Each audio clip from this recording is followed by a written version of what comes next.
ओम श्री सरस्वत्यै नमः. ओम श्री गुरुभ्यो नमः.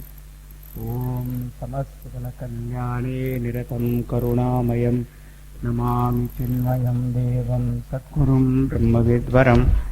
ओम नीलाम्बुजश्यामलकोमलाङ्गं सीतासमारोपितवामभागं पाणौ महासायकचारुचापं नमामि रामं रघुवं विशनाथम्.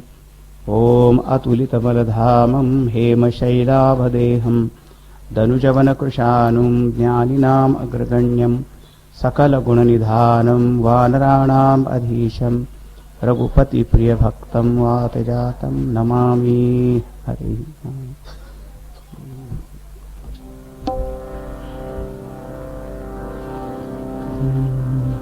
श्रीराम जय जय राम.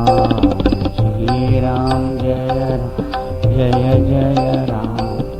श्रीराम जय जय राम. श्रीराम जय जय राम.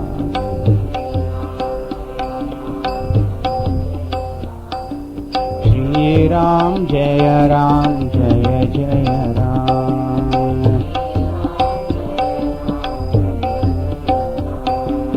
श्रीराम जय जय राम.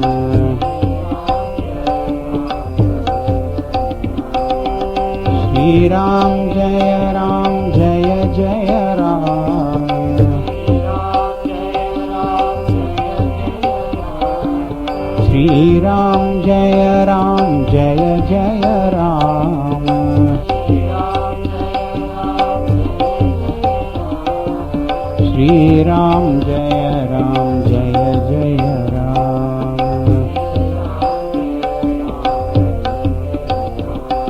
श्रीराम जय जय राम.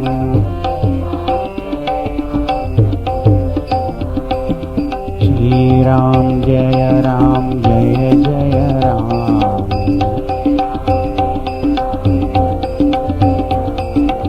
श्रीराम जय जय राम.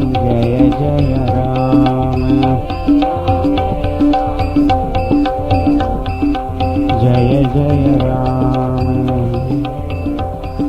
जय जय राम.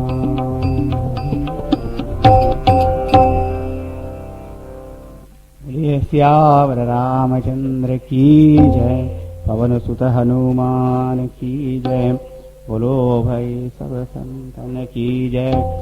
सद्गुरुनाथ महाराज की जय. सीता आणि रामचंद्र यांनी दोघांनी एकमेकाला पाहिलं आणि मग एकमेकावर प्रेम जडलं. याच जन्मीचं नव्हतं ते, अनेक जन्मांचं ते. काही येत भिन्न न भिन्न. पहिलेच सांगितलं की सीताराम कसे आहे म्हणालाच ते एक दुसऱ्यापेक्षा निराळे आहे, नाहीतर ते अभिन्नच आहे. ते प्रत्येक अवतारामध्ये आपलं लग्नाचं रिन्यू करत असते, नवीनीकरण करत असतात. असं आहे ते. आदिशक्ती माया आणि परब्रह्म परमात्मा. अच्छा, आता सीतादेवीला आशीर्वाद प्राप्त झाला. रामचंद्रजी पण परत आले विश्वामित्र ऋषी. आणि बघा त्यांना मन अगदी सरळ स्वभाव होता बरं का. काही लपवलं नाही त्यांनी आपल्या गुरूंपासून. त्यांना सांगितलं की मी सीतेला पाहिलं. सगळं आपल्या मनामध्ये काय अशी भावना उत्पन्न आहे ते सुद्धा सांगून दिलं त्यांनी. काहीच लपवी करायची जरूर नव्हती. मग रात्री रामचंद्रांनी ते चंद्राला पाहिलं आकाशाने. मग त्यांच्या मनामध्ये विचार आला, चंद्राला पाहून सीतेचा मुखचंद्रमा आठवला. पण मग म्हणाले की या चंद्रात आणि त्या चंद्रामध्ये काही साम्यच नाही. हा चंद्र कुठला, काही नाही, सीतेसारखी सीताच आहे आणि कोणी नाही दुसरं.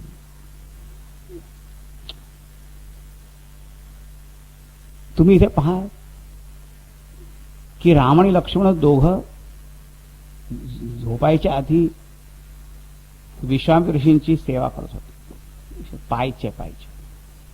तर विश्वामित्र ऋषींना जरा फार संकोच वाटायचा. पण राम लक्ष्मण ऐकायचे नाही. ह्या सेवा करायला सांगितलं. ते विश्वामित्र झोपी जायचे. त्याच्यानंतर मग रामचंद्र जेव्हा झोपायला जायचे तर लक्ष्मण त्यांची सेवा करायला. किती प्रेम होतं. रामांना वाटत का आता हा पण थकलाच असेल होतो. मला वाटतं ते असं नाटक करत असतील घोरण्याचं. म्हणजे जरा आता लक्ष्मणाला वाटेल की आता राम झोपल्यामुळे मग तो पण झोपला. आणि गुरुच्या उठण्याच्या आधी ते दोघं उठत होते. पण असं लिहिलंय तुळशी रामायणामध्ये. हा मग आता दिवस उजाडला. ज्या दिवशी ते धनुष्य यज्ञ होणार होता तर जनक महाराजांनी शतानंद त्यांचे जे पुरोहित होते त्यांना पाठवलं. असं रामायणातले शतानंद जे आहे ते गौतम ऋषी आणि अहिल्याचे पुत्र होते. आता शतानंद ऋषींना पण खूप आनंद झाला होता की माझ्या आईचा उद्धार झालेला ऐकून त्यांना पण फार आनंद झाला. जनक महाराजांनी शतानंदांना सांगितलं आता जा तुम्ही आणि आदरपूर्वक विश्वामित्र ऋषी आणि राम लक्ष्मणांना घेऊन येते. शतानंद आले आणि विश्वामित्र ऋषींना म्हणाले चला आता. मग ते ऋषी म्हणाले चला राम लक्ष्मण चला आता निघायचं. आज पाहू. आज सीता स्वयंवराच्या वेळी ईश्वर जो आहे देव कोणाला महानता प्रदान करणार आहे, कोणाला विजय साफल्य करून देणार आहे ते आपण पाहू. अच्छा तेव्हा मग लक्ष्मण काय म्हणाले माहिती का, महाराज ज्यांच्यावर तुमची कृपा असेल त्यातच विजय होणार, त्याच्यामध्ये विचारायचं. सुद्धा हसले. चला चला चला. आता गेले. कुठे गेले? रंगभूमी.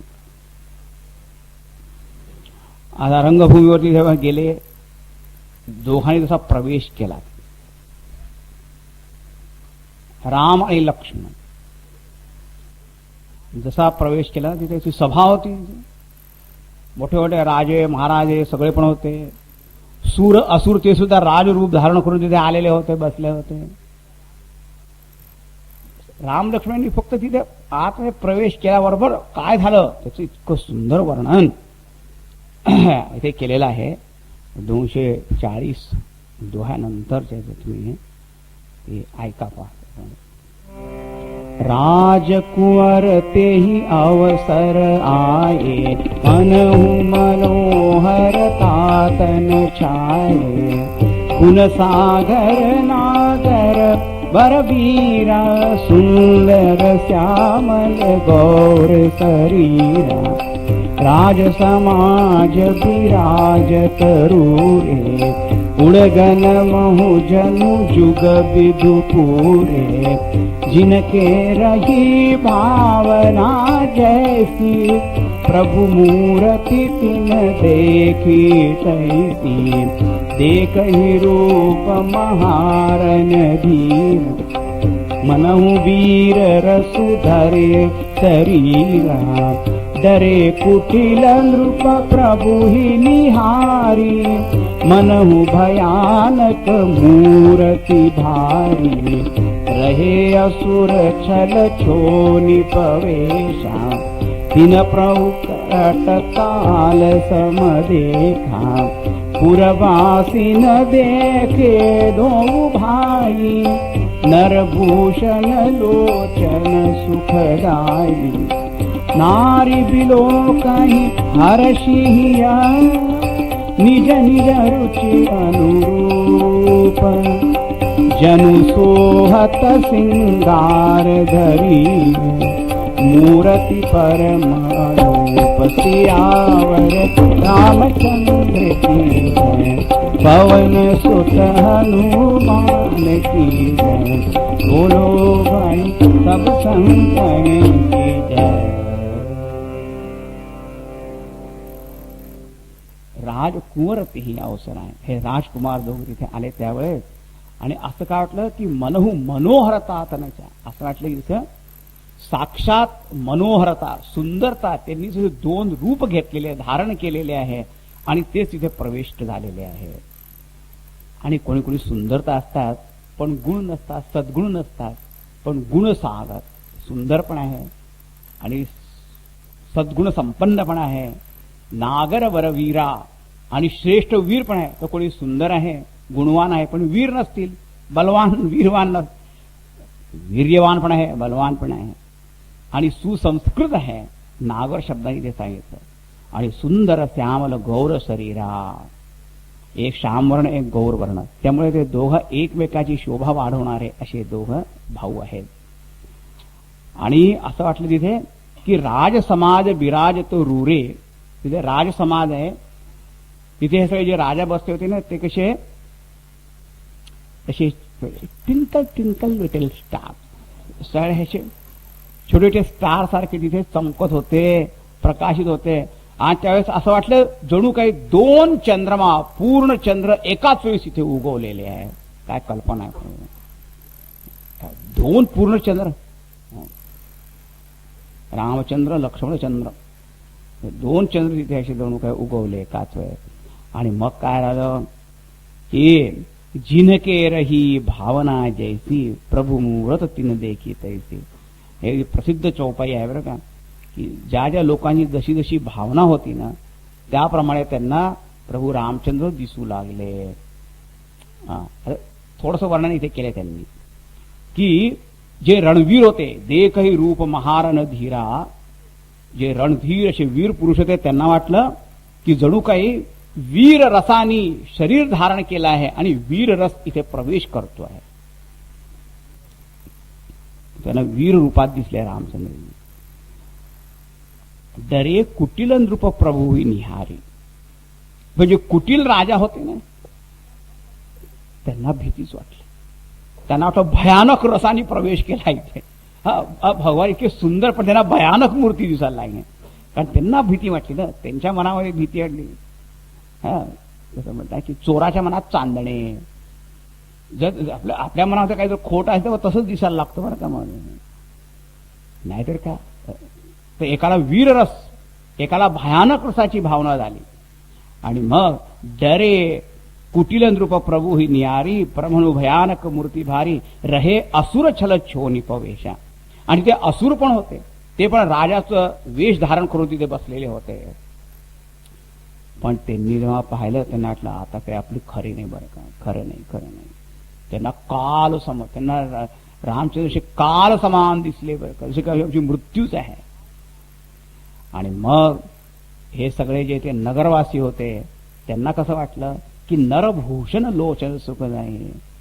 हे कसे आहे, नरभूषण आहे, मनुष्य जातीला एक आभूषण रूप असे आहे नर राम आणि लक्ष्मण, आणि डोळ्यांना कसं आनंद देणारे आहे असं त्यांना वाटलं.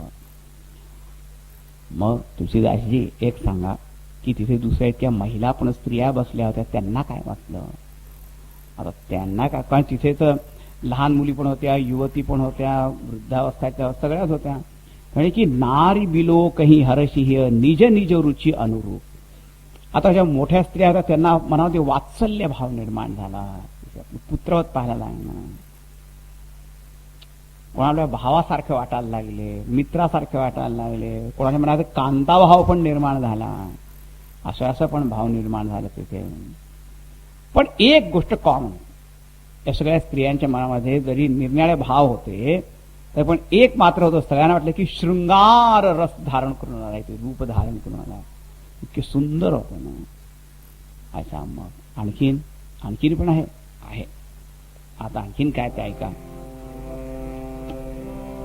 विदूषण प्रभु विराटमय दीसा, बहुमुख कर पग लोचन सीसा, जनक जाति अवलोकहि कैसे, सजन सगे प्रिय लागहि जैसे, सहित विदेह बिलोकहि रानी, शिशु सम प्रीति न जाति बखानी, योगिन परम तत्वमय भासा, शांत शुद्ध सम सहज प्रकाशा, हरि भगतन देखे दो भ्राता, इष्ट देव इव सब सुखदाता। राम ही चितव भाय जेहि सिया, सो स्नेहु सुख नहीं कथनीया। पुर अनुभवति न कहि सकसो, कवन प्रकार कहे कवि को। एहि विधि रहा जाहि जस भाऊ, तेहि तस देखेउ कोसल राऊ। राजत राज समाज महु, कोसल राज किशोर। सुंदर श्यामल गौरतन, विश्व विलोचन चोर। सियावर रामचंद्र की जय, पवन सुत हनुमान की जय। बोलो भाई सब संतन की जय। अगदी विद्वान लोक पण होते बसलेले, विदूषण. आणि कसे विद्वान, ज्यांना शास्त्रांचं ज्ञान होतं, शास्त्र अध्ययन केलेले होते, त्यांना काय वाटलं, प्रभू विराटमय दिसा. म्हणे आम्ही ज्या विराट पुरुषाचं वर्णन नेहमी ऐकत असतो, वाचत असतो, म्हणत असतो, ओम सहस्रशीर्षा पुरुषः सहस्राक्ष सहस्रपाद, सभूमिं विश्वतो वृत्वा अत्यतिष्ठत् दशांगुलम, बहुमुखकर पग लोचन सीसा. अनंत मुख, अनंत हात, अनंत पाय, अनंत अनंत अनंत सगळे अनंत रूप धारण केलेले जे विराट पुरुष आहे, ते विराट पुरुषच ईश्वरच या रूपामध्ये आहे. विद्वानांना असं वाटलं. मग जनक जाती अवलोकही केलं. आणि जनक महाराजांचे जे नातेवाईक होते त्यांना कसं वाटलं, सजन सगे प्रिय लागे येते. त्यांना वाटलं हे तर आमचे नातेवाईक पहिल्यांदा पाहतो, पण असं वाटतं हे तर आमचेच आहे. असं काय पुष्कळ पुष्कळ जन्माची ओळख आहे, हे आमचेच आहे असं वाटतं. आपुलकी निर्माण झाली, आपलेपणाचा भाव उत्पन्न झाला. आणि विदेहराज आणि त्यांची राणी ते जेव्हा पाहत होते, त्यांना शिशु सम प्रीतीने जाती वसन, आपलं लहान मुलासारखं प्रेम उत्पन्न झालं त्यांच्या मनामध्ये. आणि योगी लोक होते ना, जे निर्गुण निराकार ध्यान करणारे, ज्योती स्वरूप, ज्योती ज्योती परम ज्योती आत्मज्योती शिवोस्म्यहम असं ध्यान करणारे होते की नाही. त्यांना काय वाटलं, अरे ज्या सच्चिदानंद स्वरूपाचं आम्ही ध्यान करत असतो, तेच तर आहे ते. जे हृदयामध्ये जे शांतम शिवम चतुर्थम अद्वैतम मन्यन्ते, ते परमतत्व हेच तर आहे, शांत शुद्ध असं ज्ञान वाटलं. म्हणजे सगुण उपासना करणारे होते. हरिभगत न देखे दो भ्राता, इष्टदेव सब सुख सुखदाता. आणि त्यांना कसं वाटलं, जे सगुण साकार भक्ती करणारे होते, प्रत्येकाला ते राम लक्ष्मण आपापल्या इष्टदेवाप्रमाणे दिसायला लागले. हे आमचे इष्टदेवच आहे. इथे तुलसीदासजी तुम्ही सगळ्यांविषयी सांगितलं, पण आता सीताजींविषयी तर काहीच सांगितले. त्यांच्या मनामध्ये काय विचार येत होते, म्हणे की राम ही चितव भाई जेही सिया, सो स्नेह सुख नाही कथनीया. आता जे सीताजींच्या मनामध्ये जी भावना होती तिच्याविषयी तर म्हणे काहीच वर्णन करता येत नाही. कारण काय की त्यांना सुद्धा विचारलं असतं की तुमच्या मनामध्ये काय ते सांगत, त्या पण सुद्धा सांगू शकल्या नसत्या. उर अनुभवतीनं कही सकसो, जे हृदयामधले भाव आहे ते प्रगट करू शकल्या नसत्या. मग कवन प्रकार कहे कवी कहू, मग जो कवी आहे तो लांब बसलेला, त्याला काय तो काय वर्णन करणार. कारण काय त्यांच्यासाठी तर ते सर्वस्व होते, सर्वस्व. सर्वस्व असल्यावर काय सांगायचं, कसं सांगायचं काय. या प्रकारे ज्यांच्या मनात जशी जशी भावना होती त्या प्रकारे त्यांना त्याचप्रमाणे रामचंद्र आणि लक्ष्मण दिसू लागले. पण सगळा खूप आनंद झाला. फक्त कुटील लोक होते ना, त्यांना थोडीशी भीती पण वाटली. मग आणि मग काय झालं, हे तर फक्त राज समाजामध्ये प्रवेश केला बरं का.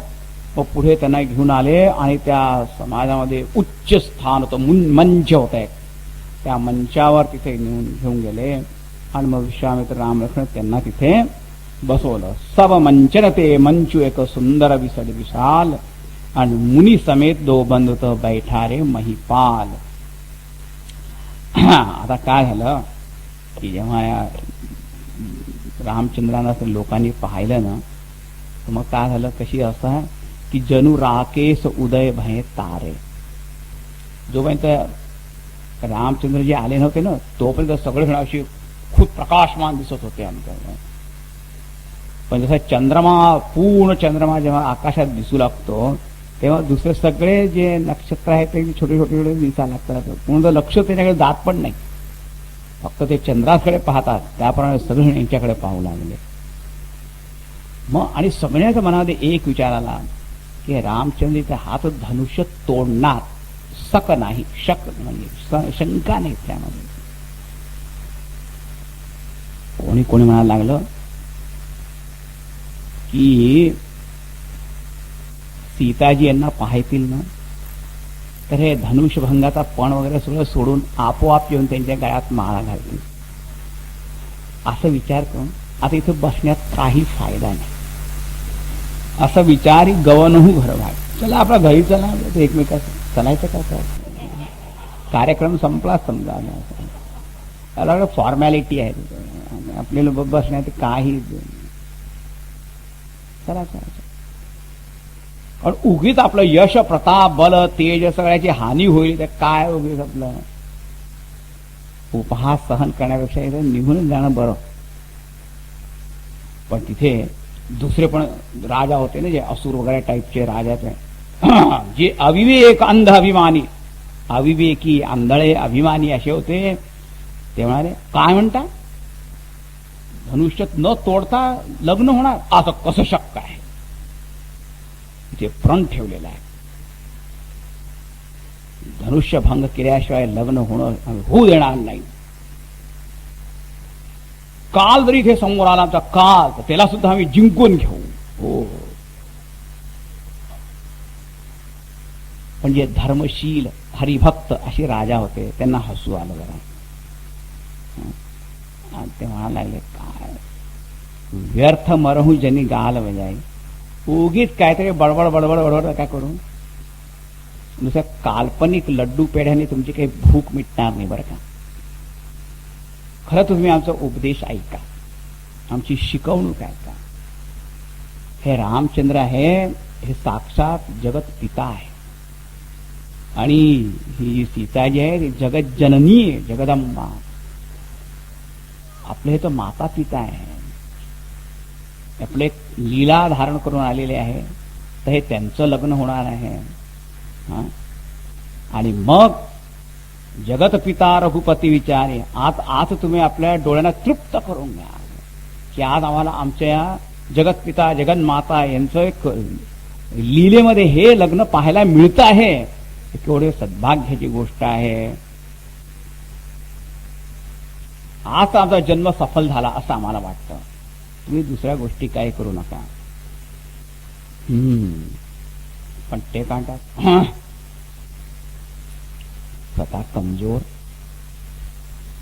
म्हणून म्हणतात या सगळ्या गोष्टी. कसा आम्ही नाही जाणार, पाहता पहा काय काय होतं. मग त्यावेळेस सीताजी पण आली.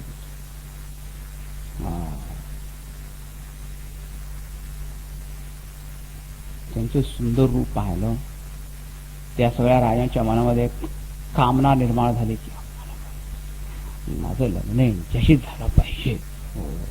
अरे स्वतःची योग्यता पण तर पाहिली पाहिजे. काही नाही. आता लोकांनी सीतेकडे पाहिलं, मग रामाकडे पाहिलं. जे समजदार होते त्यांना वाटलं की मेड फॉर इच अदर, खरं म्हणजे यांचं लग्न एकमेकाशी झालं पाहिजे. त्यावेळेस जनक महाराजांनी सांगितलं, जे उद्घोषक होते ना त्या उद्घोषकांना सांगितलं, जा घोषणा करा, आमच्या प्राणाची घोषणा करा. आले ते आणि सगळ्यांना सांगितलं, ऐका, सावधान ऐका, की हा जो शिवधनुष्य आहे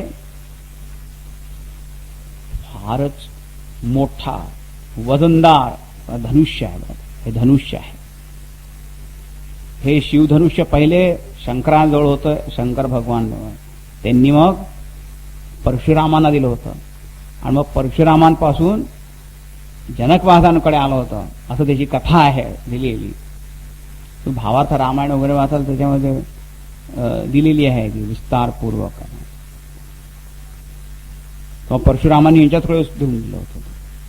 कारण असं म्हणतात की परशुराम आले होते जनक महाराजांकडे आणि बसले. मग जायची वेळ आली तर म्हणे माझं धनुष्य कुठे गेलं. जनक महाराज भीतीच वाटली. धनुष्य कुठे आहे माझं, शिव धनुष्य कोण घेऊन गेलं. आश्चर्य हे वाटलं की तुला कोणी उचलूच शकत नव्हतं. इथं कोणी नेलं, कोणी त्याची छोटी परस थोडी होती ते कोणी उचलून घेऊन गेलं आपल्याला.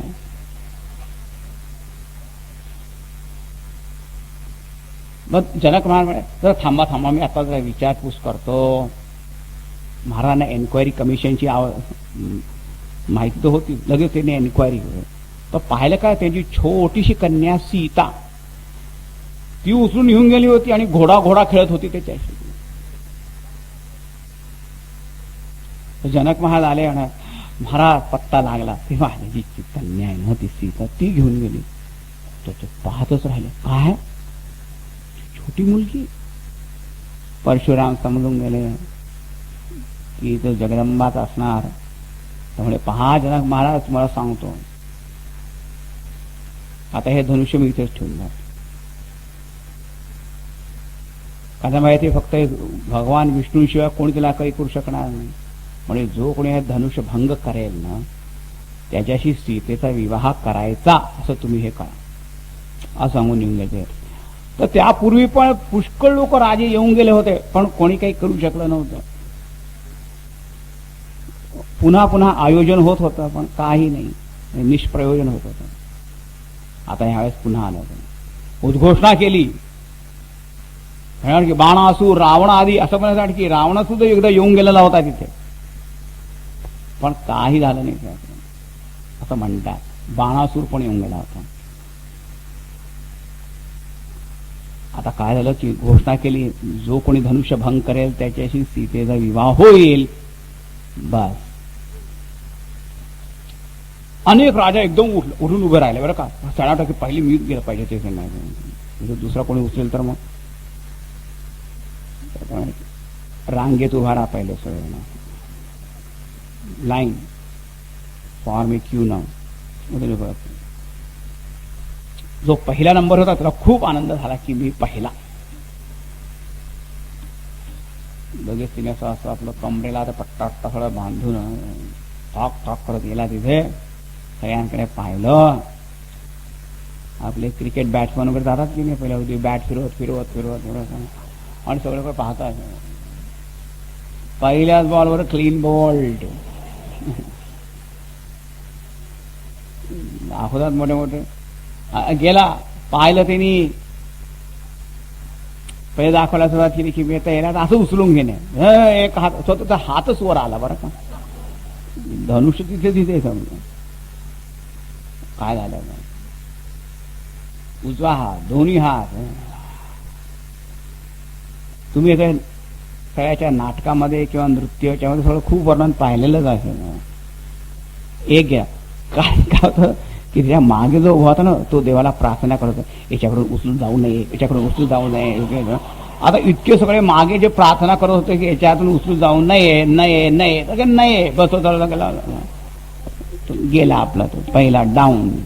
Second wicket gone, third wicket gone. एक आराम एक उठायला उचलत थोडं उचलला तर पण त्याला काय धरू शकला नाही का धळ खाली पडले. दोन्ही हात त्या धनुष्याच्या हाताने पडले. आता निघता पण येत नव्हतं तिथून. आता करायचं काय. पुष्कळ लोक त्यांनी तर उचलला निराळ फ्रॅक्चर झाले सगळे बोटांच्या. एक दुसरा उचलला गेला तर स्लिप डिस्क झालं त्याला बरं का. अशा एक अशा काही अवस्था झाल्या एकेकाच्या वगैरे. मूर्ख लोक सगळे होते बरं का. मग म्हणतात की हजारो राजा एकाच वेळेस उभे राहिले की आता कसं एक एक इंडिव्हिज्युअल काही होत नाही तर सगळे मिळून आपण उचलू. पण मूर्ख असे की सगळ्यांनी समज मिळून उचललं पण असतं लग्न कोणाशी झालं असतं मग? काहीतरी आपलं पण की काही नाही. म्हणजे ते धनुष्य इकडून तिकडून सुद्धा काही ते कसं की एखादा कामी पुरुष असतो आणि ते आपल्या एका सती पतिव्रता स्त्रीला विचलित करू पाहे, तो करू शकत नाही. सतीचं मन विचलित होणार नाही, त्याप्रमाणे तो धनुष्य मुळीच हल्ला नाही. आणि सगळ्या राजांची अवस्था कशी हास्यास्पद झाली.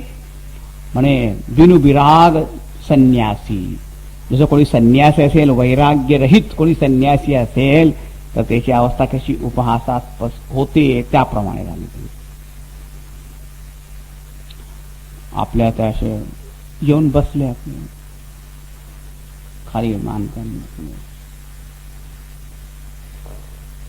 त्यावेळेस जनक महाराज एकीकडे दुःख, विषाद आणि क्रोध सगळंच काही आलं. हे काय झालं? उठून उभे राहिले. दीप दीप के भूपती नाना आये सुनी हम जोपनु ठाना देव धनुष धरी मनुज शरीरा विपुल वीर आये रणधीरा. निम्या ठिकाणून कुठून कुठून हे सगळे लोक आले. मला माहिती ते देवता सुद्धा आहे, ते मनुष्य रूप धारण करून आलेले आहे, असुर सुद्धा आले आहे, दुसरे सगळे राजा आले आहे, सगळे आले आहे, पण कोणामध्ये काही शक्ती नाही. आज मला असं वाटतं की वीर विहीन महिमय जामी.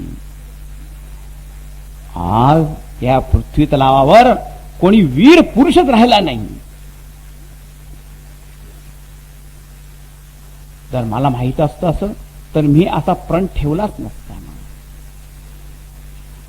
आणि आता यांना वाटत असेल की जनक महाराज आपल्या कन्येला असं अविवाहित ठेवणार नाही, म्हणून आता काय करायचं, कोणी यांच्यामध्ये एकाला बोलून चला आता करूनच घे लग्न. आज नो, काही लॉटरीनेच निघणार नाही. तर कोणाचा नंबर निघाला तर तिच्याशीच करून द्यायचं वगैरे. आता ती जर अविवाहित राहिली, कुमारीच राहिली तर राहू द्या. आता याच्याशी त्याशी मी लग्न करणार नाही, करून देणार नाही. म्हणून आता तुमच्या मनामध्ये काही तुम्ही आशा ठेवू नका. चालते बा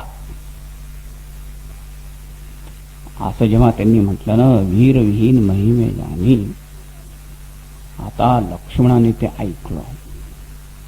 लक्ष्मणाचं वीर विहीन महिमे जाणी, जिथे भगवान रामचंद्र स्वतः बसलेले आहे आणि एक धनुष्य उचलला नाही त्याच्यासाठी एवढं की वीर विहीन महिमे जाणी. जनक महाराज म्हणतातच कसे क्रोध आला ना. लक्ष्मणाला क्रोध केव्हा येतो? पण रामांचा अपमान केला तर मग मात्र नाही.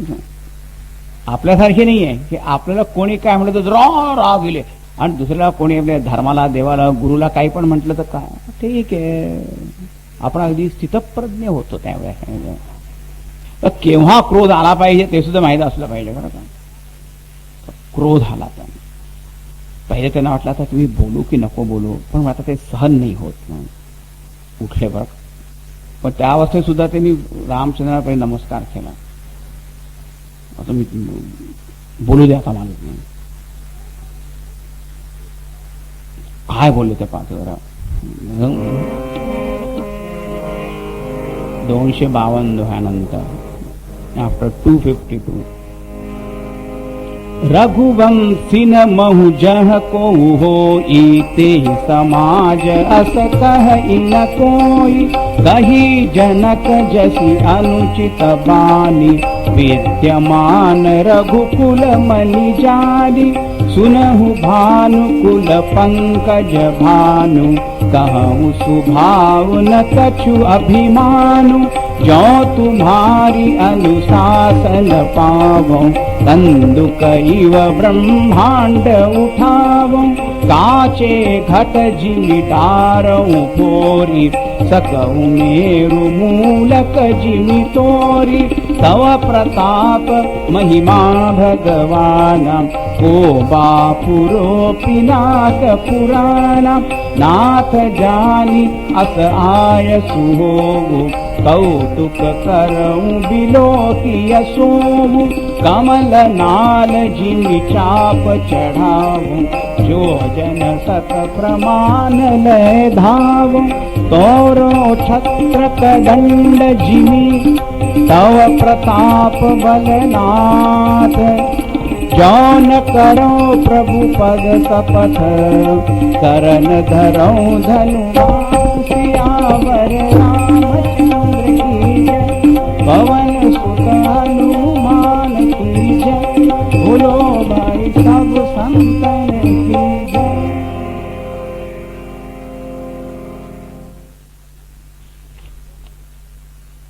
रघुवंशामध्ये कोणी सुद्धा व्यक्ती पुरुष तिथे जर एखाद्या सभेमध्ये उपस्थित असेल तर त्या समाजामध्ये कोणाशी अशी बोलायची हिंमत होणार नाही की या जगामध्ये कोणी वीर पुरुष राहिलेला नाही.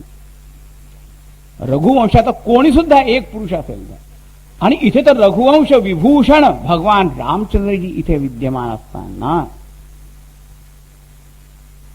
राजा जनक अनुचित भाषण कसं करतात.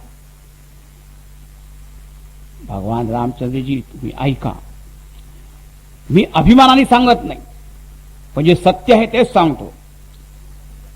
जो तुम्हारी अनुशासन पाहूं जर तुमचा आदेश जर मला मिळाला ना तर कंदुकई व ब्रह्मांड उठाव, या संपूर्ण ब्रह्मांडाला एखाद्या चेंडू सारखं मी उचलून घेईन. खरं म्हणजे शेष भगवान उचललेलंच आहे तसं. आणि काचे घट जिमी डारो फोडी,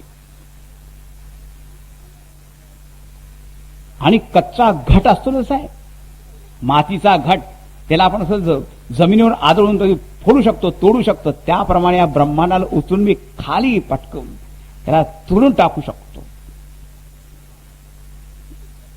सकऊ मेरू मूलक जिमी तोरी, या मेरू पर्वताला सुद्धा जसं गाजर आणि मुळा यांना कसं आपण उखडतो की नाही, उखडून टाकतो, त्याप्रमाणे उखडून फेकू शकतो.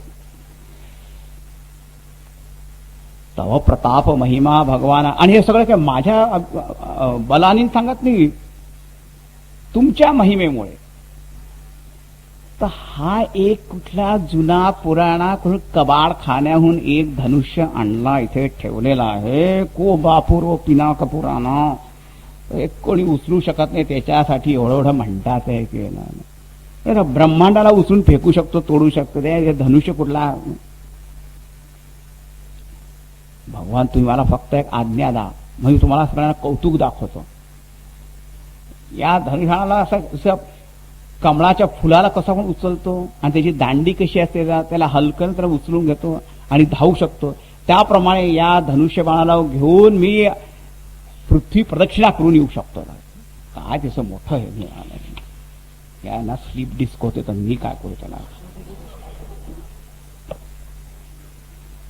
भगवान सांगतो, आणि हे जर मी करू शकलो नाही तर तुमची शपथ घेऊन सांगतो की मी पुन्हा कधी धनुष्य बाण माझ्या हातात घेणार नाही. म्हणून जेव्हा लक्ष्मण असं जो बोलले ना, लखन सकोप वचन जे बोले, डगमगानी मही दिग्गज डोले, दिग्गज सुद्धा हलायला लागले आणि सगळे राजे लोक हे थरथरच कापायला लागले. काय झालं काय. सकल लोक सब भूपटेराने, सगळ्या राजांना भीती वाटली, पण सिंह ही हरशू, सीतेच्या मनात आनंद झाला.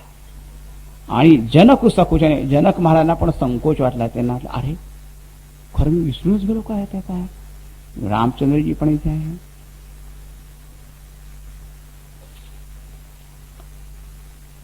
आता इथे काय सांगितलं, गुरु रघुपती सब सुनी मन माही, मुदित भये पुनी पुनी पुल काही. आणि या विश्वामित्र ऋषींनी पण ऐकलं ना, त्यांच्या मनात आनंदच झाला, कारण तो बोलला ते खरंच आहे.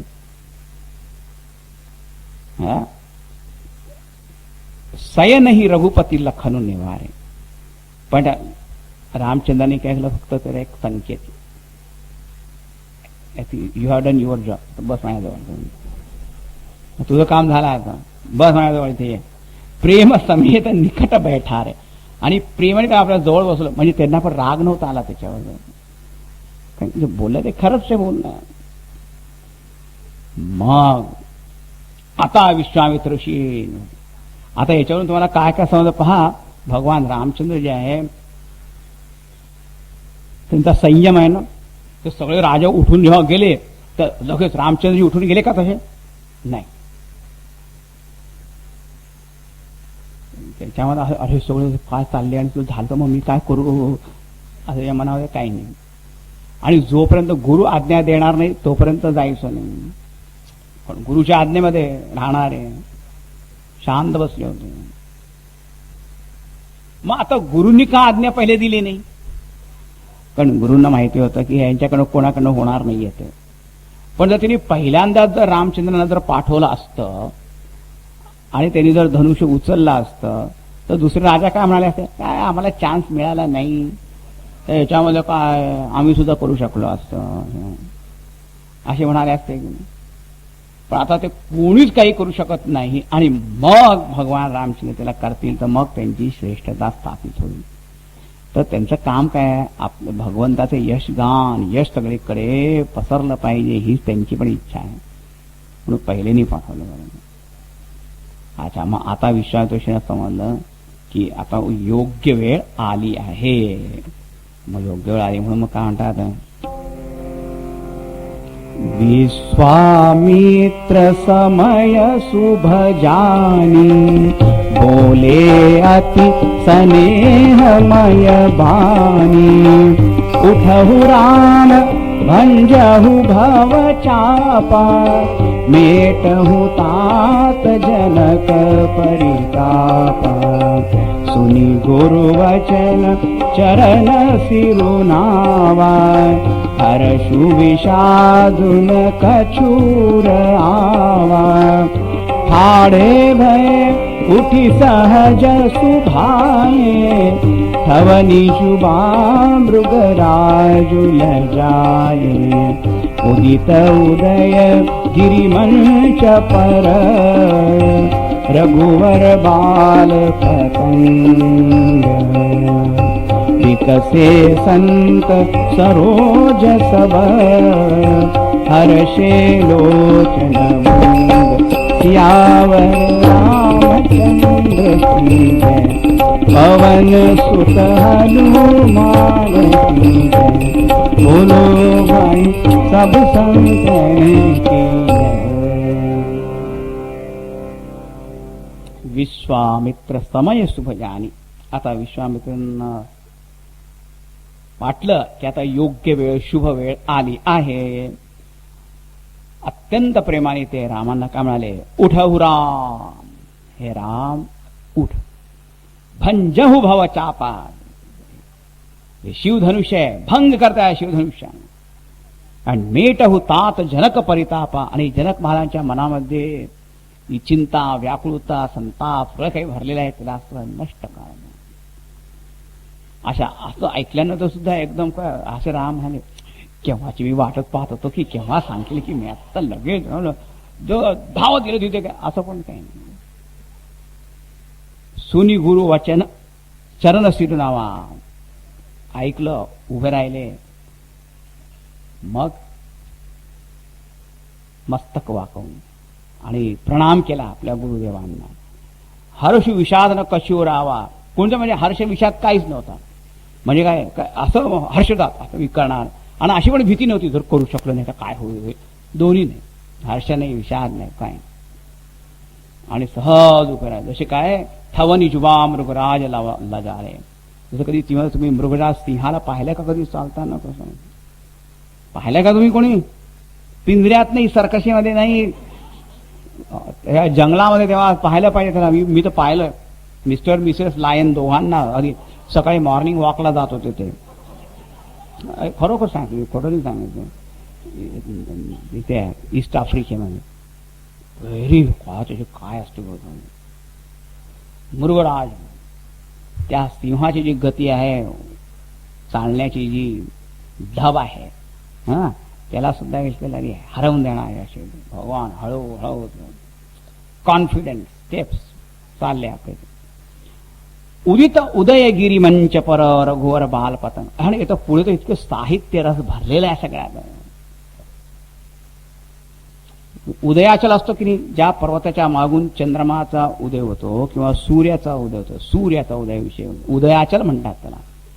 तर हे जो मंच ज्यावर तिथे धनुष्य ठेवलेलं होतं जणू काही ते काय आहे, एक पर्वतच आहे उदयाचल. आणि तिथे बालपतंग बाल सूर्य कोण उदित झालेला आहे तिथे, भगवान रामचंद्र रूपी बाल सूर्याचा उदय तिथे झाला आहे. आणि त्यावेळेस काय झालं, सूर्याच्या उदय झाल्याबरोबर होतं काय, विकसे संत सरोवर. तर जे कमल पुष्प आहे ना ते प्रफुल्लित होतात, विकसित होतात. तर जे संत लोक होते ना तिथे त्यांचे हृदय काय जणू काही कमळ आहे, फूल आहे, ते सगळे असे विकसित झाले. हर्षे लोचन भृंग. आणि डोळ्यांचे जे भ्रमर आहे, डोळे रूपी जे भ्रमर, नयन रूपी भ्रमर, ते पण आनंदित झाले, ते पाहत राहिले. आणि मग काय झालं, हे दुसरे जे राजा होते त्यांची आशा रूपी रात्री जी आहे गॉन, नष्ट झाली. थोडी जी काही आशा उरली होती ती पण गेली. आणि ते रात्र असताना त्यांचे जे आधी मोठे मोठे शब्द होते ना, आम्ही हे करू ते करू, ते नक्षत्रासारखे चमकत होते, ते सगळे निस्तेज पडले, फिके फिके, काय बोलणंच बंद झालं खरं म्हणजे. पाहता काय होतं.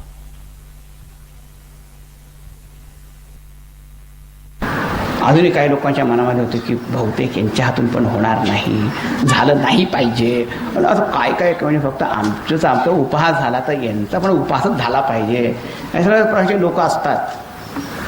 आता काय झालं, भगवान चालले आहे त्याच्यात. त्यावेळेस असं इतकं वर्णन केलं की सगळ्या लोकांच्या मनामध्ये काय काय विचार होते. ते साधू स्वभावाचे होते, त्यांच्या मनामध्ये राम प्रेम सगळं काय होतं. ते देवाला प्रार्थना करत होते. काय होते, भगवान आम्ही तुमची जी काही सेवा वगैरे केली आहे, प्रार्थना केली, पूजा केली आहे, आम्हाला जे ते पुण्य मिळालं असेल ते सगळं पुण्य जे आहे तुम्ही रामचंद्रांना द्या. आणि मग त्यांनी अशी काही शक्ती होऊ द्या की ते सगळं जे धनुष्यना ते उचलून घेतील सहज.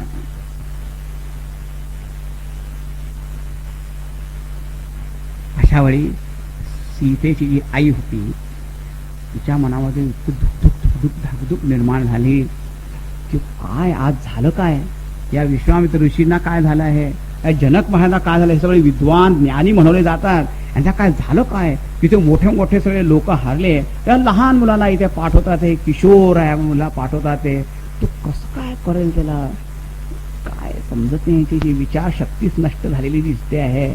आपली जी दुसरी मैत्रीण वगैरे होती तिची अशी बोलायला लागली की कोणी थांबवा ना त्या मुलाला, उगीच काहीतरी हे करण्याचा काय अर्थ आहे. मग तेव्हा ती मैत्रीण म्हणाली, तेजवंत लघुगणीय राणी. हे राणी, तुमच्या मनात चिंता येते ते ठीक आहे, पण जो तेजस्वी आहे तो दिसण्यात छोटा जरी असला त्याला आपण छोट नाही समजलं पाहिजे.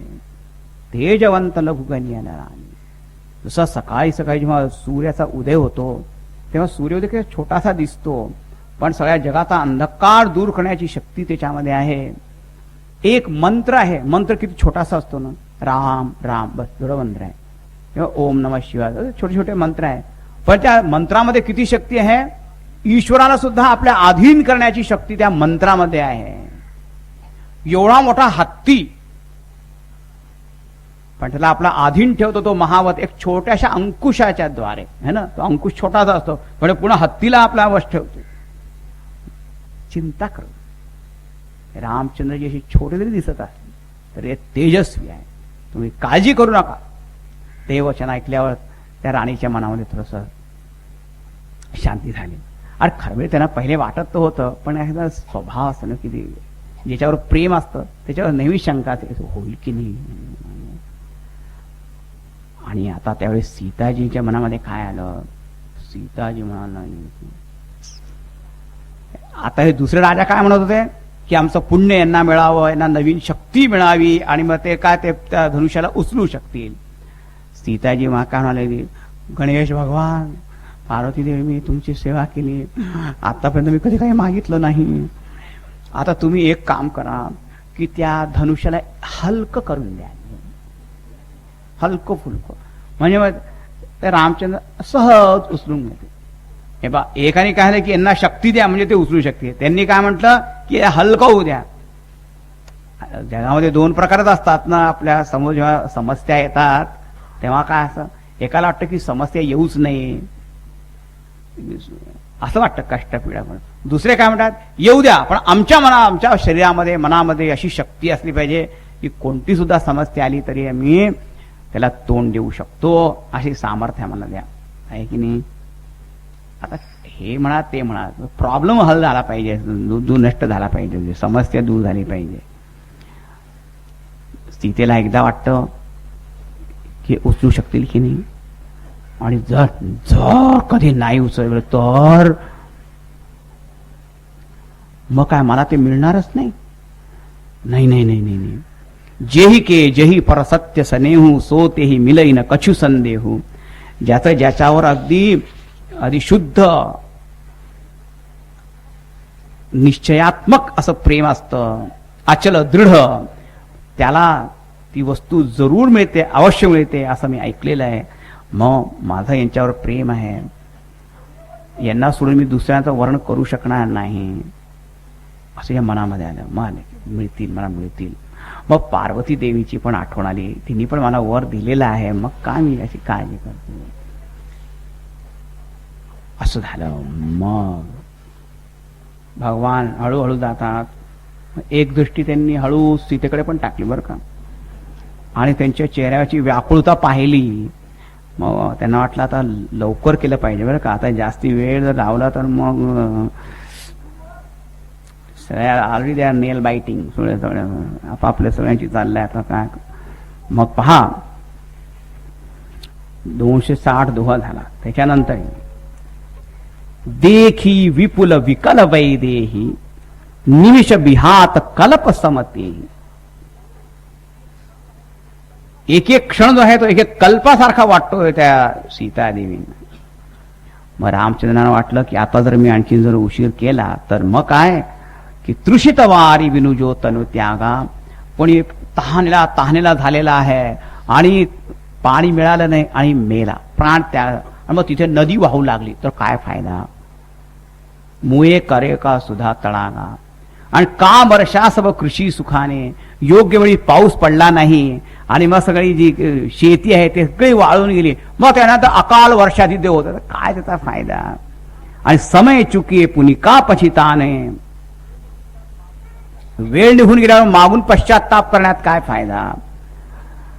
आणि आता जर मी वेळ थोडस केला ना तर सीता जर प्राण त्याग करेल आणि मग त्यानंतर मी जर धनुष्य तोडला उचला तर काय फायदा त्याचा. म्हणून गुरही प्रणाम मनही मन कीना. तिथे पोहोचले आणि गुरूंना प्रणाम केला आणि अतिलाघ उठाई धनुलीना. आणि तिथपर्यंत तर लोक पाहत होते की रामचंद्र हळूहळू हळूहळू तिथे जातात आहे, पण तिथे गेल्याबरोबर मग काय झालं एकदम कोणाला काही समजलंच नाही. इतकी स्विफ्ट ऍक्शन होती ना ती. गुरही प्रणाम मनहि मन कीन्हा, अतिलाघव उठाई धनुलीना. तमके उदामिनी जिमि जपलयऊ, पुनि नभ धनु मंडल समभयऊ. लेत चढ़ावत खेचत गाढ़े, काहू न लखा देख सब ठाड़े. तेहि छन राम मध्य धनु तोरा, हरे भुवन धुनि घोर कठोरा. भरे भुवन घोर कठोर, रव रवि बाजि तजि मारगु चले. चित्तरहि दिग्गज डोल महि अहि, कोल कूरुम कल मले. सुर असुर मुनि कर कान दीने, सकल विकल विचारहि. कोदंड खंडे उराम तुलसी, जयति वचन विचारहि.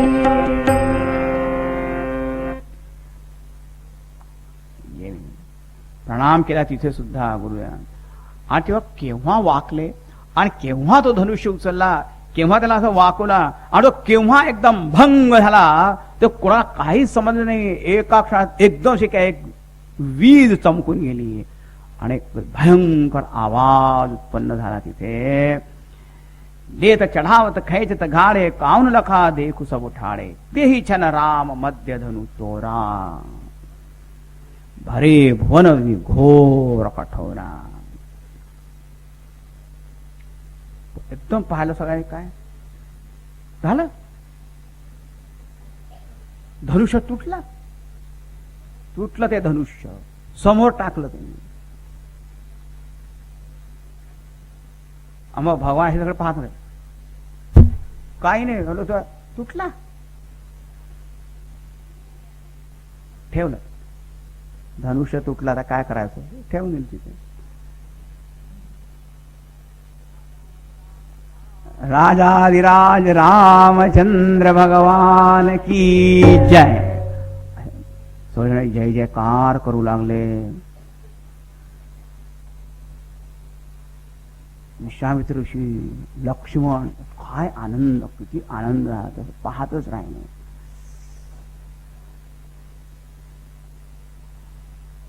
सीतेचा तिथे स्तब्ध झाले, निश्चल आणि प्रेमाने सगळे अंग अंगाचे शिथिल झालेलं. आता सखी म्हणाल, आता काय उभी काय, आता ज्याची वाट पाहत होते तो आता क्षण आला, आता उभी काय, चल. तिला घेऊन आले, त्या सखी घेऊन आल्या. हा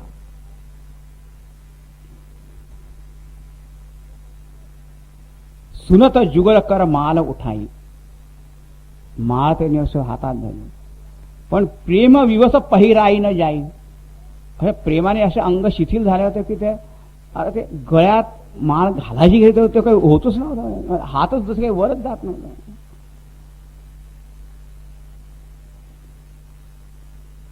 मग कोणी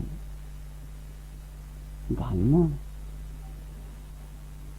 ते ठीक आहे, पण उंच आहे ते. मला वाटत हळूच म्हटलं असेल की थोडस खालचं वाका मिळत. रामचंद्र म्हणाले, आत्ताच वाकायला सांगते, आता मग पुढे काय होईल.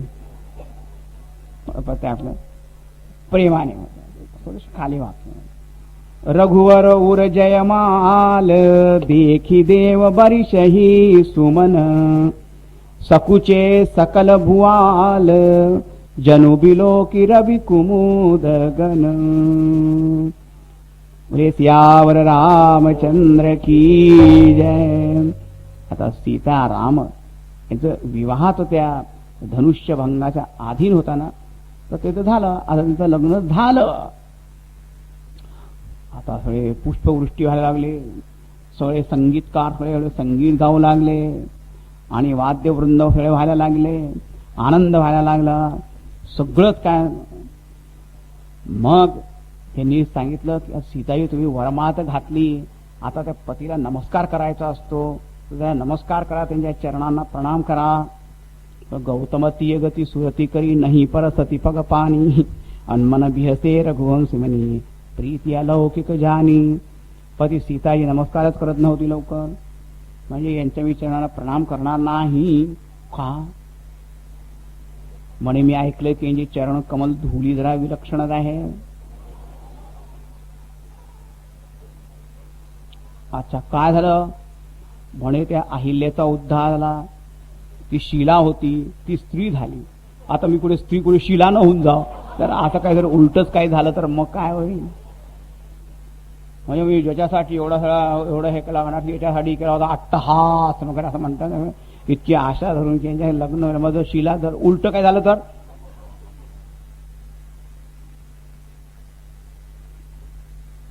भगवानाला हसूच आला.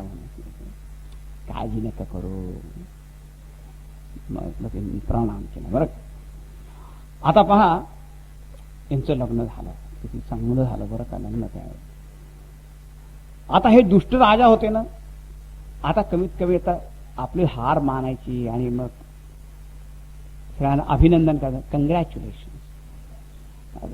नाही का? बघ क्रिकेटमध्ये होते, मॅच हारल्यावर तर कॅप्टन दुसऱ्या कॅप्टनला आपलं हे करतो ना, कमीत कमी काय यू हॅव टू कंग्रॅच्युलेट. स्पोर्ट्समॅनशिप असली पाहिजे. नाही, ओरडायला सुरुवात केली. धनुष्यभंग केला म्हणून काय झालं, अजून आम्ही इथे उभं आहोत का? तुम्ही आहात उभं राहा. मग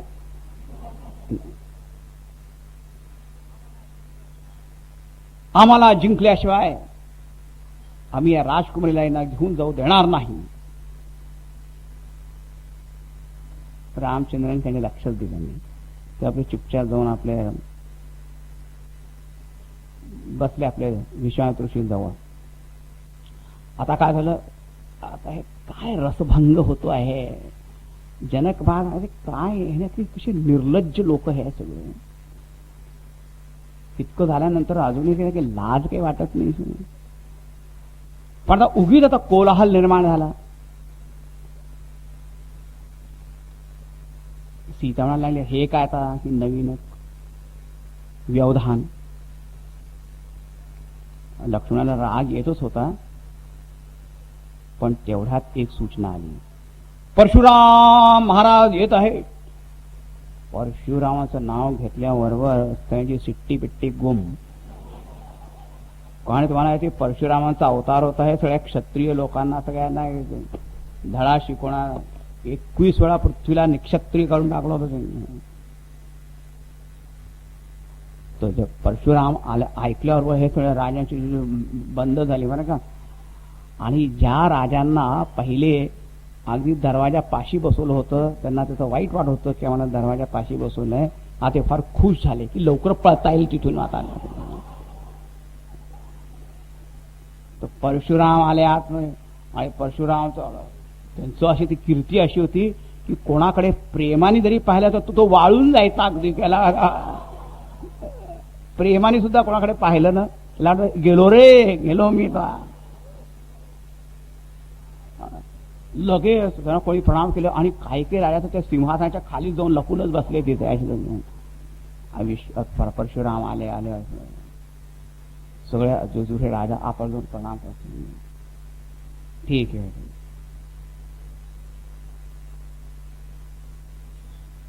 विश्वामित्र राम लक्ष्मणांना त्यांनी प्रणाम केला.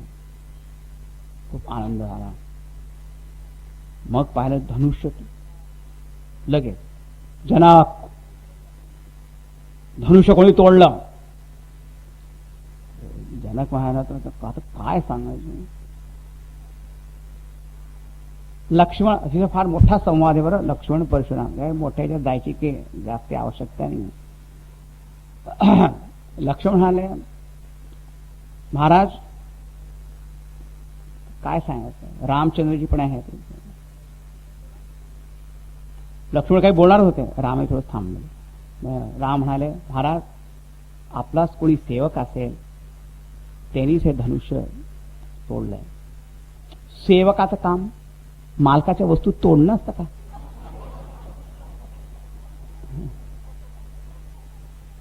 हा असा कसला सेवक. म्हणजे ते निजमाने सांगितले तुमचा सेवक त्याच्या हातूनच असं झालेलं आहे. मग लक्ष्मण म्हणाले, हे पण महाराज आतापर्यंत आम्ही पुष्कळ धनुष्य तोडले, तेव्हा तर तुम्हाला कधी राग आला नाही. आता हा एक धनुष्य तोडत त्याच्याविषयी का तुम्हाला एवढी प्रीती? तू या सामान्य धनुष्य समजतो का ना? म्हणजे आम्हाला तर सगळे धनुष्य सारखेच आहे. आता त्या दोघांमध्ये थोडी हे गोष्ट व्हायला लागली. त्या परशुरामांना फार राग यायला लागला की हा लहान मुलगा तर जास्तच बोलतो आहे, त्याला मारलंच पाहिजे.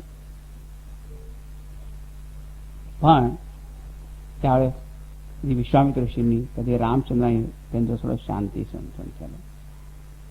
मग त्यांना थोड्या म्हणे की तुम्ही दोघे भाऊ सारखेच आहात. दोघं.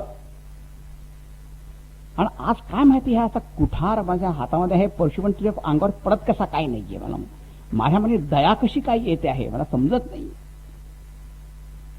असे पुष्कळ त्यांशी बोलणं झाल्यानंतर मग शेवटी रामचंद्र म्हणाले की महाराज, तुम्ही हे ऋषी वेशात आहात म्हणून इतक्या वेळ आम्ही तुमचं सगळं पण बोलणं ऐकलं, नाही तर काल सुद्धा समोर आला तर त्याला पण सोडणार नाही. तेव्हा परशुराम म्हणाले, बस आता हे धनुष्य तोडलं, माझ्याकडे आता दुसरं विष्णू धनुष्य आहे, ते तू करून दाखवत राह, घेऊन जा, प्रत्येच्या बांधून दाखव, मग मी समजेन. तर रामचंद्र द्या, हात पुढे केला, तर ते जे धनुष्य स्वतः होऊन त्यांच्या हातात आलं. कारण आपल्या स्वामींना ओळखलं त्यांनी, ते धनुष्य स्वतःहून त्यांच्या हातात गेलं. ते पाहिल्याबरोबर परशुराम म्हणाले, झालं, माझं जीवन कार्य संपलं. आता या क्षत्रिय पहिले जे होते दुष्ट झाले होते, पण आता या क्षत्रिय वंशामध्ये एक असे आता भगवान अवतीर्ण झालेले आहे, तेव्हा आता मला काही करायचं नाही, रिटायर. आणि मग जायच्या आधी त्यांनी राम लक्ष्मण दोघांना प्रणाम केला आणि स्तुती केली. ती पहा 284 दोहानंतर 284 दोहानंतर काय सांगितलं 284 बरोबर.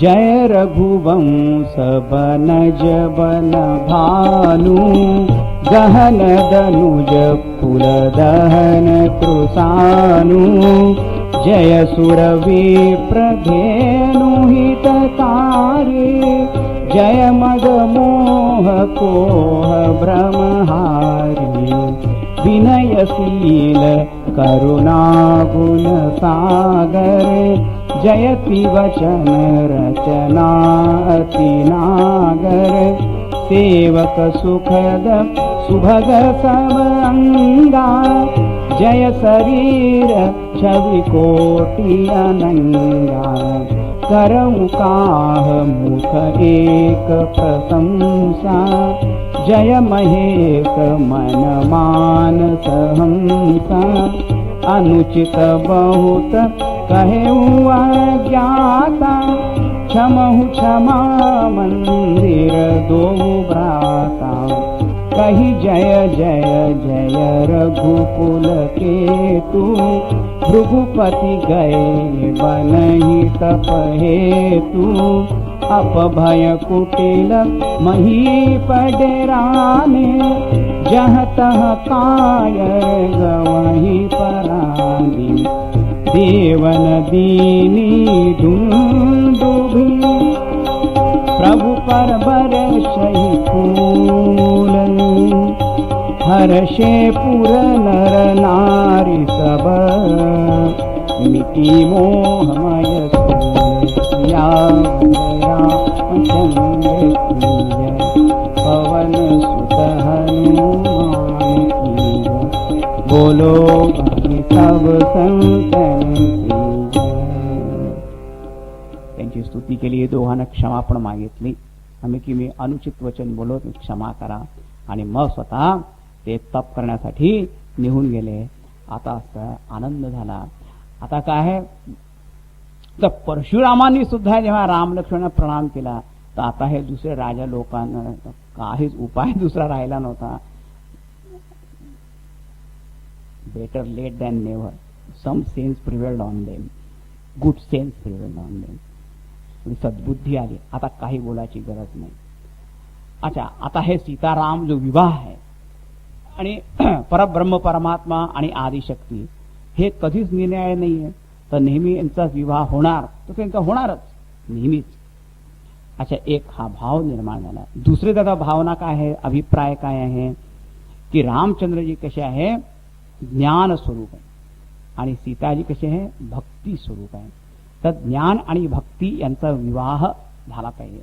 आपल्या हृदयामध्ये पण ज्ञान आणि भक्ती यांचा विवाह झाला पाहिजे. आणि लक्ष्मण पाहिजे बरं का. लक्ष्मण वैराग्य, संसारापासून वैराग्य जेव्हा होईल तेव्हाच ज्ञान आणि भक्ती शुद्ध रूपामध्ये प्रगट होते. एक हा अर्थ. अच्छा, दुसरा अर्थ दुसऱ्या प्रकारे जर पाहिलं या गोष्टीकडे तर मग काय समजेल हे पहा की ही जी सीता देवी आहे ती आदिशक्ती आहे, प्रकृती, ती प्रकृती त्या संपूर्ण सृष्टी रूपाने आपल्या समोर प्रगट झालेली आहे. आता हे जे मूर्ख राजे होते ना, ते त्या सीता देवीला पत्नीच्या रूपामध्ये प्राप्त करण्याची इच्छा करत होते, भोगण्याच्या दृष्टीने. आणि जे समजदार होते ते म्हणे नाही नाही नाही, पूजनीय आहे. हे पाय, जगाकडे पाहणारी पण दोन दृष्टी असतात की नाही. जे भोगवादी भौतिक दृष्टीचे मटेरियलिस्टिक जिला म्हणतात, त्यांना काय वाटतं ही संपूर्ण सृष्टी कशासाठी आहे, आमच्या भोग करण्यासाठी, त्याच्यावर विजय प्राप्त करायचा, त्याला भोग करायचा. आणि जे समजदार लोक म्हणतात ही सगळी सृष्टी तर आमची आई आहे, प्रकृती माता आहे, त्या प्रकृतीची सेवा केली पाहिजे, या सृष्टीची सेवा केली पाहिजे, सगळ्यांची सेवा केली पाहिजे. आणि सगळ्यांची जिंकण्याची भाषा नका बोलू, सगळ्याबरोबर प्रेमाने स्वारस्याने राहिलं पाहिजे, ती भाषा बोलली पाहिजे. आता हे दोघा भाषेमध्ये फरक आहे, हा त्याचा अभिप्राय झाला. दुसरा एक आणखी एक साधकाच्या दृष्टीने सांगण्याचा अर्थ काय आहे की समजा आपण रामचंद्रांकडे एक साधक या दृष्टीने पाहिलं आणि सीताजी जणू काही मुक्ती स्वरूप आहे, एक दुसरा एक लाक्षणिक अर्थ. आणि आता काय मुक्ती कोणाला प्राप्त होईल, हे भवबंधन जे आहे ना, भव म्हणजे शिव पण आणि भव म्हणजे संसार बंधन, हे धनुष्य त्याचं प्रतीक आहे. जो या भवबंधनाला तोडेल त्यालाच तर मुक्ती मिळेल असा अर्थ आहे. आणि तर भवबंधन कोण तोडू शकेल, जे कामी, क्रोधी, ईर्ष्या ठेवणारे असे जे प्राणी आहे, गुरुची भक्ती नाही, देवाची कधी काही पूजा केली नाही, असे लोक बस चालले तिथे तोडाला. काय तुम्ही तोडणार त्याला, स्वतः तुटून पडणार ना, है ना, स्वतःचे तुकडे होतील, आणखीन काय होणार नाही. तर इथे काय भगवान रामचंद्राचं जीवन पहिलेपासून कसं पाहिलं आपण, अनुशासनबद्ध, शिस्तबद्ध, मनावर संयम, इंद्रियांवर संयम, गुरुसेवा, गुरुभक्ती, त्यांच्या आज्ञेमध्ये राहणारे, त्याच्याशिवाय काहीच करणार नाही अशी मनाची वृत्ती असल्यामुळे मग त्यांचे आशीर्वाद, गुरुचे आशीर्वाद त्यांच्या बरोबर आहे, मग ते भावबंधनाला तोडू शकतात, नाही तर काही तोडू शकत नाही. हा एक आणखीन त्याच्यामधला अभिप्राय आहे. अभिप्राय तर पुष्कळ असे असतातच आणि विचार करत राहा म्हणजे आणखी नवीन नवीन तुम्हाला दिसतील सुद्धा. अशा मग सीताराम विवाह जो आहे तो आपल्या हृदयामध्ये पण झाला पाहिजे. आता काय झालं की विश्वामित्र ऋषी वगैरे म्हणाले, शतानंदी विश्वामित्र म्हणाले की लग्न तर झालं, कारण त्या पणाच्या अधीन होतं ते झालं तर, पण बिचारे दशरथ महाराज त्यांना तर काही माहीतच नाही. आता तुम्ही लवकर काहीतरी दूत पाठवा आणि त्यांच्याकडे सूचना, माहिती त्यांना द्या, बातमी द्या आणि त्यांना की लवकर इथे या, म्हणजे मग अगदी वैदिक संस्कृतीप्रमाणे अगदी मोठ्या प्रमाणात असं आपण लग्न करू. मग इथे लगेच दूत पाठवले गेले. कुठे दूत गेले, अयोध्येमध्ये. आजकालच्या जगामध्ये आम्हाला समजा की इंटरनेट म्हणा, ईमेल म्हणा, फॅक्स आणि फोन आणि सगळ्या असल्यामुळे ते समजणार नाही. विचारायचं राम लक्ष्मण केव्हाचे गेले तर काय पत्ताच नव्हता, काही बातमीच नाही. आणि दशरथ महाराजांचं जीवन कसं होतं की रामाला पाहिल्याशिवाय जगायचं, रोज होतं काय आज कुठे गेला, काय करतो. आता तर आपण काय झालं की आता ऑफिसमधनं पण निघतात ना ते मोबाईल फोन, घरी फोन करा, निघालो बरं का मी घरून, आता निघाल का निघा, आता काय नाही निघालं. मग आता आता अर्ध्या रस्त्यात पोहोचलो, आता घरी पुन्हा पुन्हा पुन्हा पुन्हा खाली बघा, लिफ्ट मध्ये आहे बरं का मी, आता काय काय करतात ते जरा अतिशय जास्तीच काय लागले. विचारा बायकोला वाटत आहे कसं राहण थोड्या वेळ बाहेर थोडासा, काय इतकी घाई कशाला आहे, आता इथे आहे, आता तिथे आहे, आता आलो.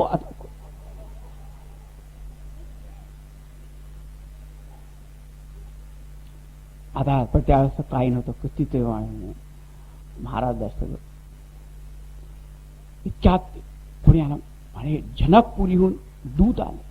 जनकपुरी बोलवा त्यांना, आले म्हणजे महाराज एक पत्र असं होतं, असे आनंदाश्रू प्रेमाश्रू असे वाहू लागले, तोंडातून शब्दच नाही होत.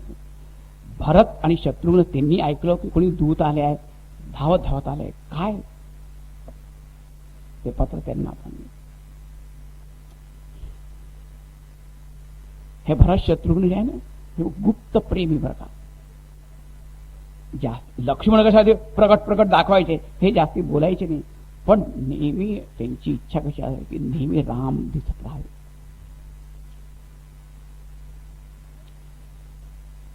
म्हणाले तयारी करा मग. वसिष्ठ ऋषींना म्हणून आता वेळ कशाला, आता विलंब नको. जनकपुरीला जाण्याची तयारी इतक्या उत्साहाने सुरू आहे. वसिष्ठ म्हणाले पहा, तुम्हाला सांगितलं होते, ज्योतिषी आले होते ना, त्यांनी सांगितलं होतं ना, इथे घेऊन जातील पहा त्यांचं लग्न होऊन. काय काय केलं पहा, आपल्या गुरुबरोबर राहून लगेच तयारी, सगळे हत्ती घोडे रथ वगैरे सगळे निघाले तिथे.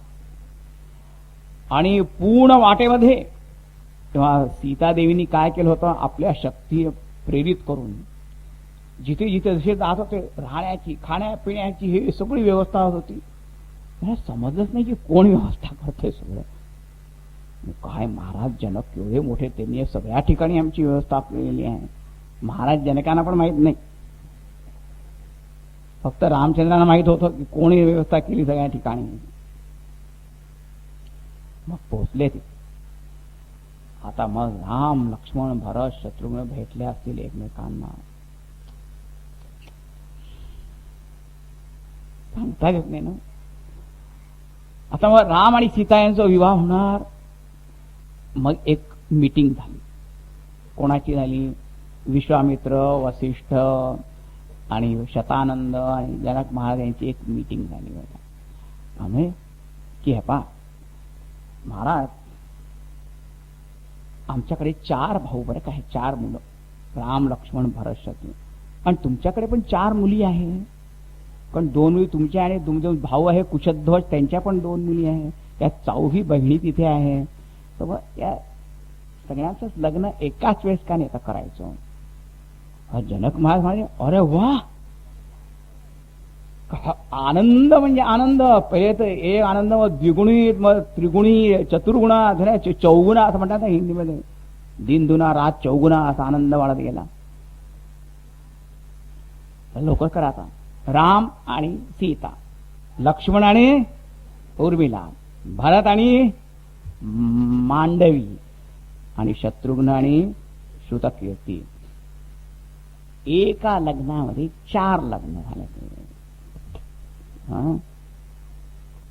म्हणूनच आज सुद्धा जेव्हा जेव्हा लग्न ठरतात की नाही, तर जे लग्न होणार आहे ते तर होणार आहे, त्याच्यासाठी थोडी लोक जातात इतके.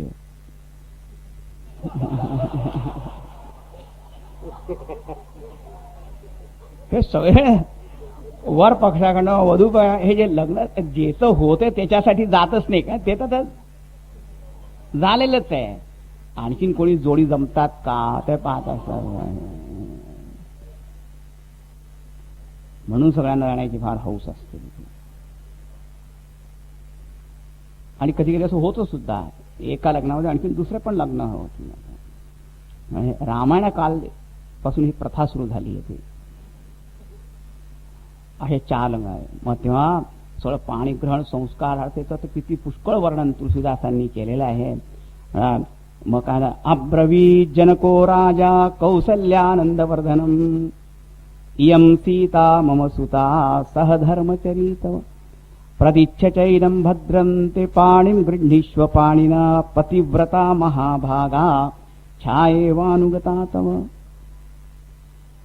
जनक महाराज म्हणाले रामचंद्रांना की पहा, ही माझी कन्या आहे, इयं सीता मम सुता सहधर्मचरितव, तुझ्या धर्मपालनामध्ये नेहमी नेहमी तुझ्या बरोबर राहील. सहधर्मचारिणी असं म्हणतात पत्नीना. आणि पतिव्रता आहे, महाभागा भाग्यशाली, छायेवानुगता तव, जशी एक माणसाची सावली त्याच्या मागे मागे कशी जात असते त्याप्रमाणे तुझ्या मागे मागे मी राहील असं त्यांनी सांगितलं. मग त्यांचं पाणी ग्रहण झालं, सगळ्यांचं झालं. आणि मग आरती वगैरे. आता आरती सुद्धा ह्याच्या मागे झाली. तेव्हा कशी आली रे, 348 दोहानंतर करही आरती बारही बारा, प्रेम प्रमोद कहे को पारा। भूषण मणिपट नाना जाती, करही निछावरी अगणित भांति।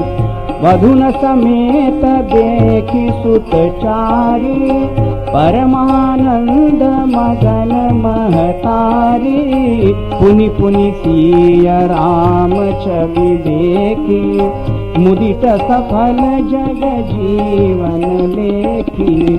सखी सिय मुख पुनि पुनि चाही, गान करही निज सुकृत सुराही। बरसहि सुमन छनहि छन देवा, नाचहि गावहि लावहि सेवा। देखि मनोहर चारि जोरी, शारद उपमा सकल ढंढोरी। देतन बनहि निपट लगु लागी, एक रूप अनुरागी। निगम नीति कुल रीति करी, अर्घ पावड़े देत। बधुन सहित सुत परिचित चली लवाई निकेत सियावन। रामचंद्र की जय, पवन सुत हनुमान की जय। बोलो भाई सब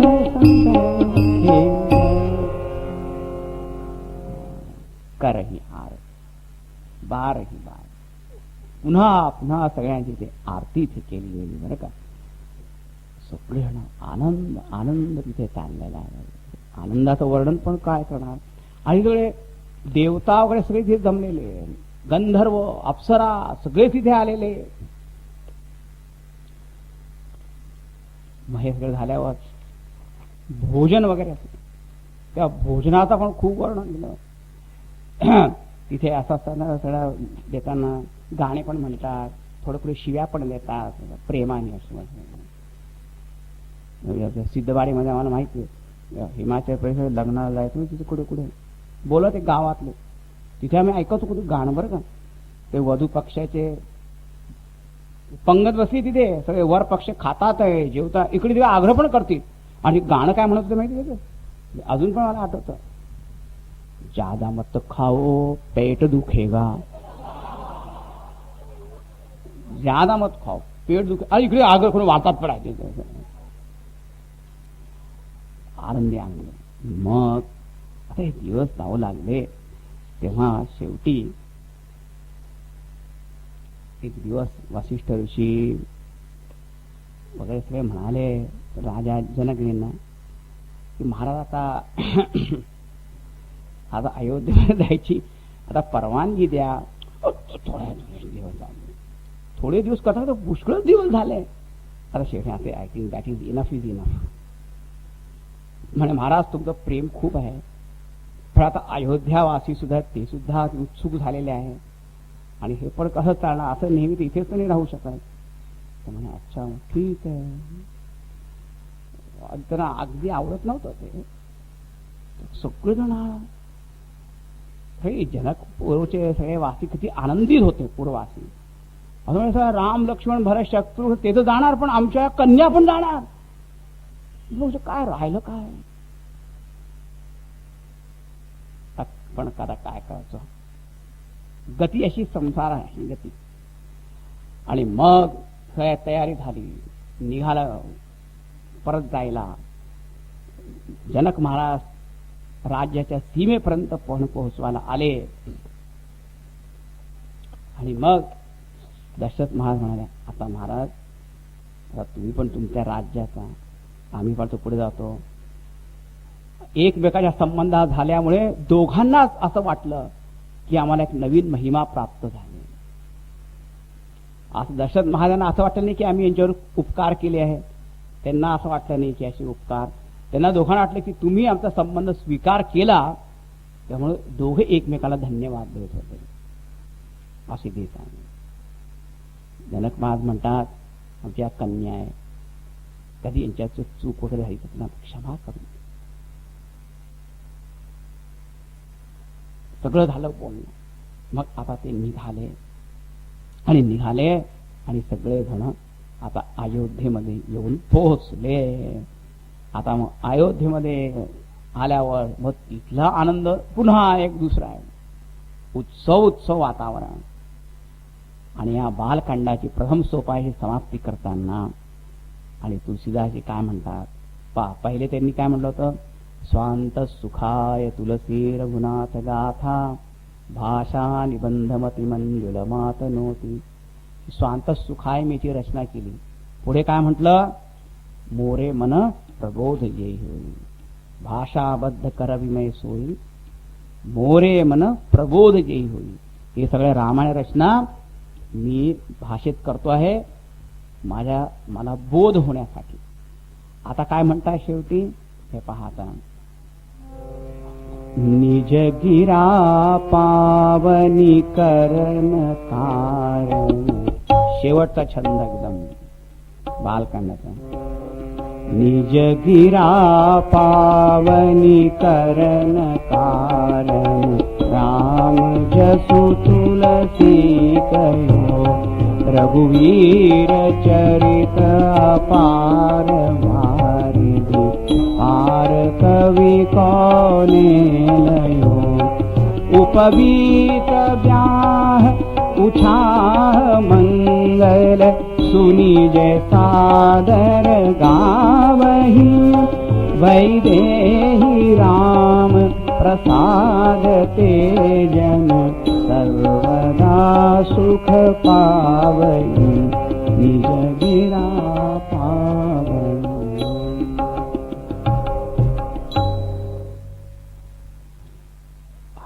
निज गिरा पावनी करण कारण राम जसु तुलसी कयो. तुलसीदासजी म्हणतात की मी हे राम यश गान जे केलं आहे ते कशासाठी, आपल्या वाणीला पवित्र करण्यासाठी. हे आपण लोकनिंदा खूप करत असतो ना, काम क्रोध राग द्वेषाने खूप बोलत असतो, त्याची निंदा करत असतो, तर किती पाप लागतं की नाही. आपली वाणी पण दूषित होत असते. मग त्याचं वाणीला पवित्र कसं करायचं, वाणीला पवित्र करण्याचं एकच साधन आहे, घेई घेई माझे वाचे गोड नाम विठोबाचे. तर बस भगवंताचं नामस्मरण आणि त्यांचे यशगान ते केल्यानेच फक्त वाणी शुद्ध होते. निज गिरा पावनी करण कारण राम जसु तुलसी कहो. आपल्या वाणीला पवित्र करण्यासाठी. नाहीतर रघुवीर चरित अपार वारिधी पार कवी कौने लगे. नाहीतर भगवान रामचंद्रांचं जीवन कसं आहे, चरित्र कसं आहे, अपार समुद्राचा. कोण कवी आहे ते पूर्ण वर्णन करू शकतो. असं कोणी म्हणे की मी पूर्ण वर्णन करणार, असं कोणीच करू शकणार नाही. जे थोडंफार आपण वर्णन करतो ते आपल्या वाणीला शुद्ध करण्यासाठी.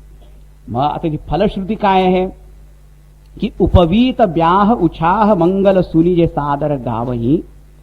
या बालकांडामध्ये भगवंताचा जन्म, मग उपनयन, लग्न है ना, सगळे विवाह समारंभ हे सगळे याचं वर्णन आहे.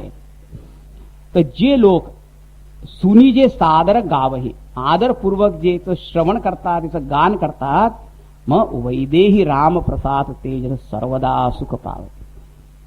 सीता आणि रामचंद्रजी यांच्या कृपा प्रसादामुळे त्यांच्याद्वारे त्या सर्व लोकांना नेहमीच आनंद, सर्व प्रकारचे सुख त्यांना मिळतात, प्राप्त होतात. ही फलश्रुती आहे. सीताराममय. आता आपण सुद्धा आता बालकांड ऐकलं, जरी संक्षिप्त रूपात ऐकलं असेल, गायलं असेल तरी ऐकलं वाचून, तर सर्व सुख मिळणार. उगीच काही रडू नका. वैदेही राम प्रसाद तेज सर्वदा सुख पाव. फक्त राम यश गात जा. सिय रघुवीर विवाहू जे सप्रेम गावही सुनही तीन कहूँ सदा उछाहू मंगलायतन राम जसू. मंगलायतन राम जसू. राम यश मंगल स्वरूप आहे. जे जे कोणी गान करतील त्यांना नेहमी मनामध्ये नेहमी नवीन नवीन उत्साह निर्माण होईल. नाही तर डिप्रेशन. अरे तुम्ही भगवानचं यश गान करा, तर डिप्रेशन दूर होईल. उत्साह होईल तुमच्या मनामध्ये. इति श्रीमद रामचरितमानसे सकल कली कलुष विध्वंसने प्रथम सोपान समाप्त. तर प्रथम सोपान जो बालकांड आहे आता संपूर्ण होत आहे. आता दुसऱ्या ह्याच्यामध्ये आपण मग अयोध्याकांडात प्रवेश करत आहे. फार गंभीर अयोध्याकांड आहे, त्याच्यात आपण प्रवेश करू. मग अच्छा चला, असं नाव घ्यायचं, स्मरण करा, स्मरण करा, स्मरण करा.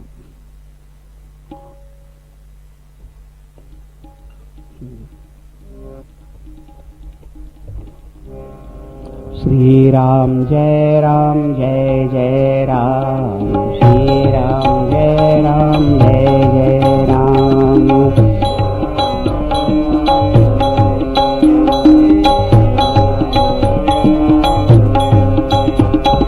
श्रीराम जय राम जय जय राम. श्रीराम जय राम जय जय राम.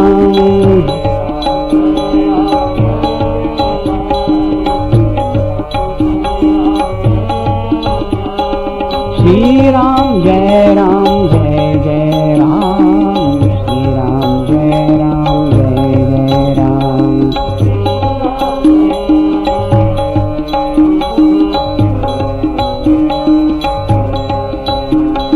श्रीराम जय राम जय जय राम.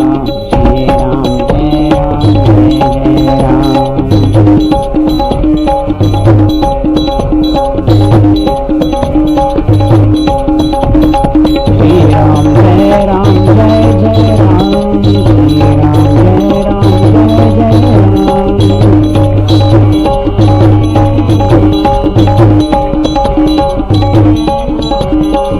श्रीराम जय राम जय जय राम.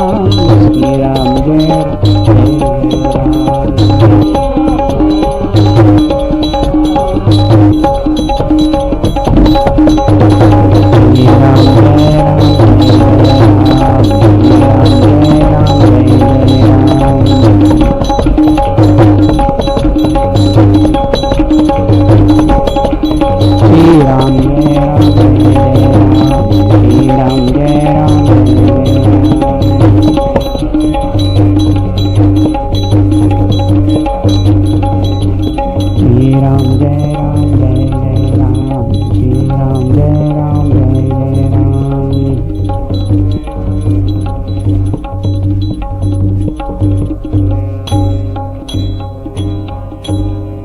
सियावर रामचंद्र की जय. पवन सुत हनुमान की जय. बोलो भाई सब संतन की जय. सद्गुरुनाथ महाराज की जय. ओम पूर्णमदः पूर्णमिदं पूर्णात् पूर्णमुदच्यते पूर्णस्य पूर्णमादाय पूर्णमेवावशिष्यते. ओम शांति शांति शांति. हरि ओम. श्री गुरुभ्यो नमः. हरि ओम.